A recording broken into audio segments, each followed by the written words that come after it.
So hello everybody and welcome back to another episode here. Please like and subscribe and ring that bell for notifications. I'd really appreciate it. Today we're going to take a look at this Sd.Kfz 164 Nashorn and 135 Skeleton Dragon. So here's our instruction sheet. We have some information about this vehicle here in different languages.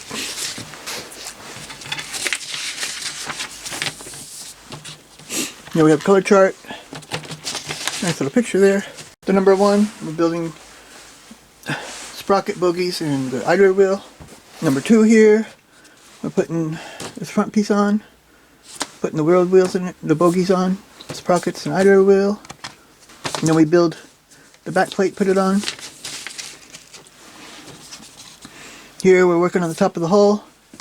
We got the here travel lock. There's a hatch. Is that another? Oh, there's a pre-assembly for the travel lock here. And there's some smaller parts here that go around. Detail, light here. Then we start working on the gun. We got the gun tube, the block, everything here. Working on the cradle of it here.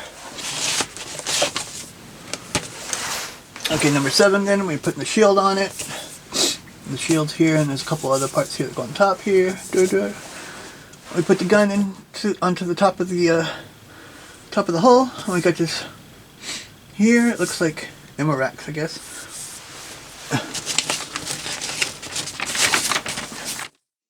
Number 9 then, we're building the casemate here.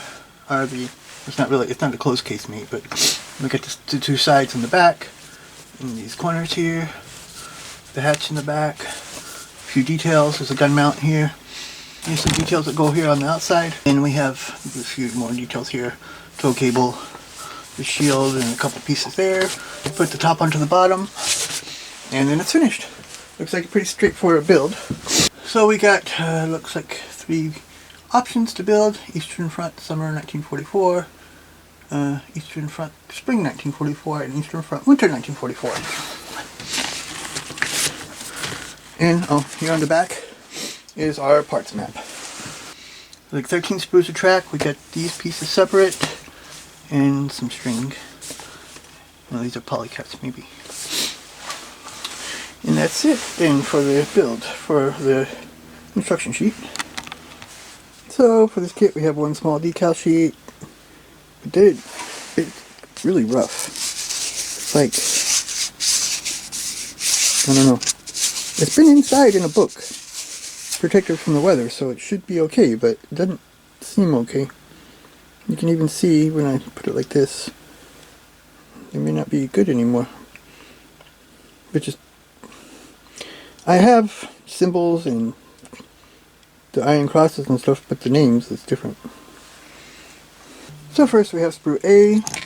Here's our big parts on it. The top of the hull. Have a good real diamond, texture here in the back, but the rest is pretty smooth and not textured.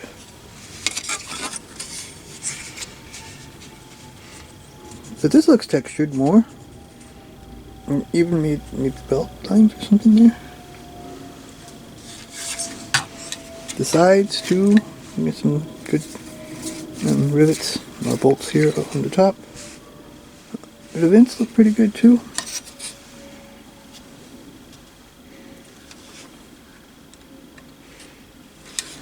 So we got 2 of these.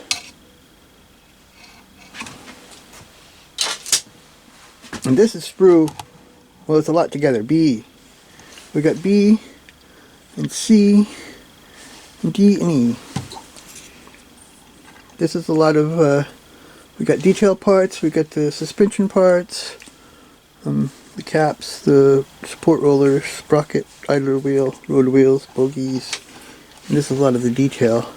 Even though I think this looks like a little bit less detail than I usually like for these kits. But they look pretty good still. I mean, decent.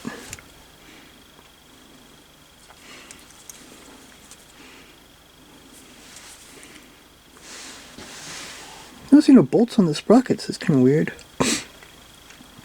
And also, there's no bolts in any of this stuff here.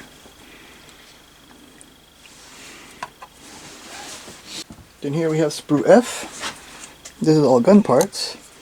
There's a big gun tube there in this box. These look pretty good. Looks kind of bare. That looks pretty good.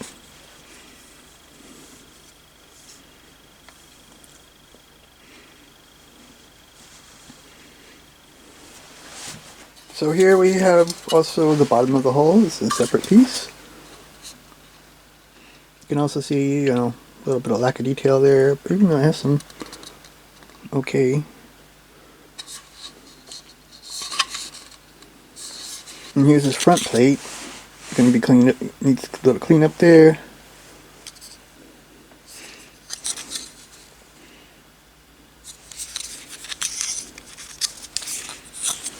And then there's also a piece of rope for the tow cable. And then the last thing we have here is the track. 3 sprues of separate piece track.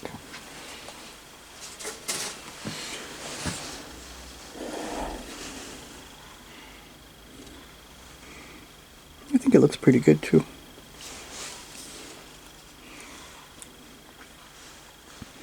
The separate piece track is really time consuming the way I painted it though.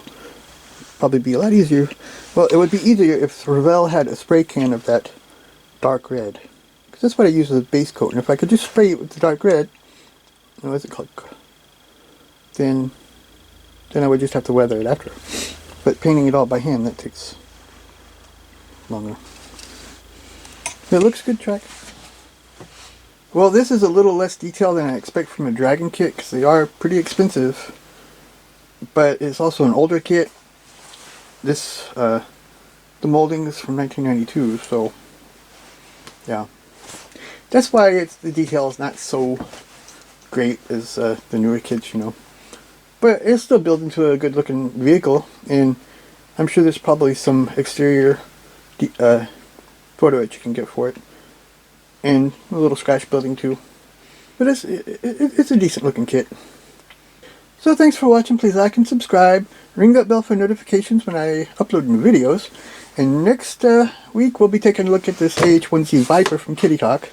This was the only Kitty Hawk model I was able to get. And I was hoping, because they were going to release a Mi-28. It was in the plans in 1/48 scale, and I was really wanting that so much. But they went broke before they could. So we got this AH-1Z. Take a look at it, and thanks for watching, everybody.